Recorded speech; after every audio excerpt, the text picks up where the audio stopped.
Hello students, today we will see how to describe the X-ray of head neck face region. This is the very important X-ray of head neck face extremity. This is the plane radiograph or the plane skiagram of lateral view of skull. To take this view, one side of the head of a person should be facing towards the film and the other side of the head is facing to the tube. The orbitomeatal distance, orbitomeatal plane, this is the shadow of the orbit.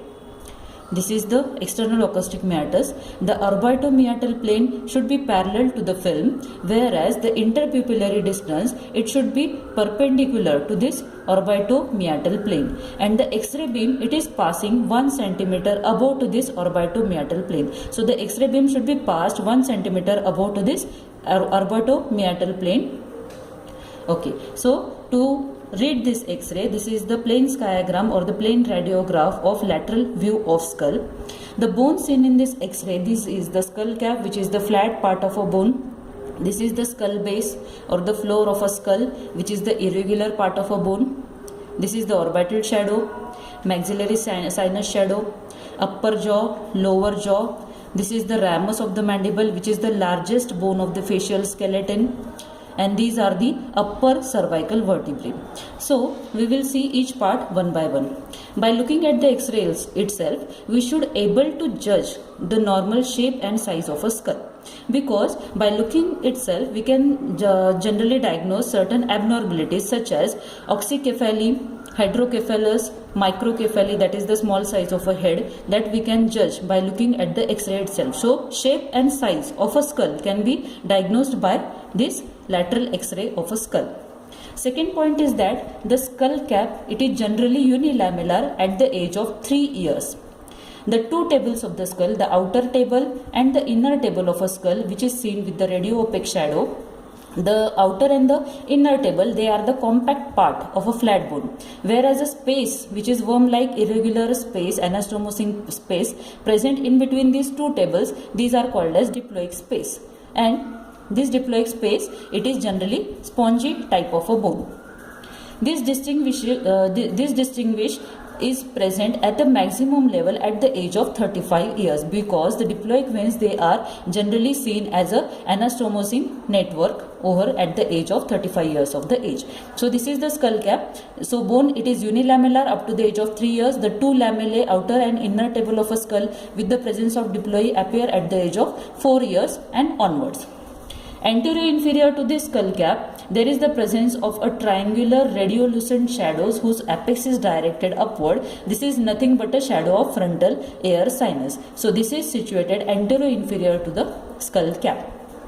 The thickness of a skull cap, it is not even throughout, because at the external occipital protuberance the bone is thickest one, and at the frontal part, frontal bone, it is again thickest in nature, whereas the squamous part of the temporal bone and the upper part of the occipital bone, it is generally thinner in appearance.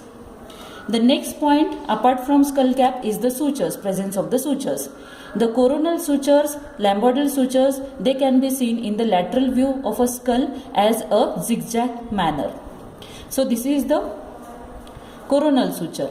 Can you see this? This is the coronal suture which can be seen. 1 centimeter posterior to that, a radiolucent shadow can be seen, that is the anterior margin of the middle meningeal vessels. And this is the posterior margin of the middle meningeal vessels. So these are the coronal suture which appears as a zigzag manner.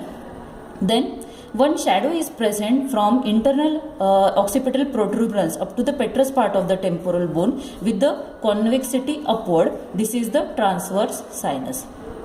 So this one is the transverse sinus, shadow of a transverse sinus. So these are the shadows which are present generally. Then thereafter we can see the arachnoid granulations also, cerebral gyri also as a radiolucent shadow at the inner side of the skull. The coronal suture and the lambodal suture, generally all the sutures, they obliterate from the inner side of the skull at the age of 30 to 40 years, and from the outer surface of a skull at the age of 40 to 50 years. Generally the lower part of the coronal suture and the posterior part of the sagittal suture, it obliterate first. Premature obliteration of the sutures can be present in the craniostenosis. This is one genetic hereditary condition, and the cranial sutures or any suture, it can be spread apart in the conditions such as raised intracranial tension. So this is whole about the skull cap. Now next point is the skull base. Base of a skull or the floor of a skull, it is irregular, present in a step-like manner.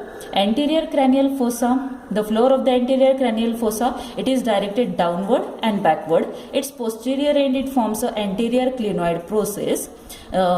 Just deeper to that is the middle cranial fossa, and again more deeper one is the posterior cranial fossa. So this base of a skull is arranged in a step-like manner. The anterior cranial fossa, it is rough in nature because of the gyral markings, and it forms the roof of this orbit, bony orbit. So this is the orbital shadow. So this roof is formed by the anterior cranial fossa. Then deeper to that, one sella turcica is present, that is also called as hypophyseal fossa or shadow of a sella turcica. So this represents the middle cranial fossa, which is overhung by the anterior clinoid process and the posterior clinoid process. The posterior border of this hypophyseal fossa is called as the dorsum sellae, whose upper border is called as the posterior clinoid process. It measures about 8 mm vertically, 14 mm anteroposteriorly, and this interclinoid distance, it is not more than 4 mm in size. Anterior-inferior to this hypophyseal fossa, there is a shadow of the sphenoidal air sinus. So this is the sphenoidal air sinus, which is situated antero-inferior to the hypophyseal fossa. This part, the part which is present below to the anterior cranial fossa, it is having superimposed shadows of the orbit, superimposed shadows of the maxillary sinus and the ethmoidal air sinuses. Posterior inferior to the hypophyseal fossa, a triangular radio-opaque shadow is present, that is nothing but the petrous part of temporal bone, into which one small circular shadow is present, area is present. This is nothing but the external acoustic meatus.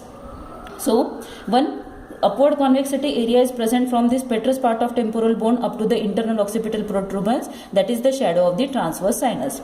Posterior to this vertical part of the petrous part of the temporal bone, there occurs honeycomb-like appearance, and this is called as the mastoid air cell shadow. So these are the mastoid air cell shadow. Little bit lower to it and posterior to this mandible, we can see the cervical vertebrae. So this is the first cervical vertebra, which is called as the atlas vertebra. So in this way, we can read the X-ray of lateral view of skull. So this is the plain radiograph of lateral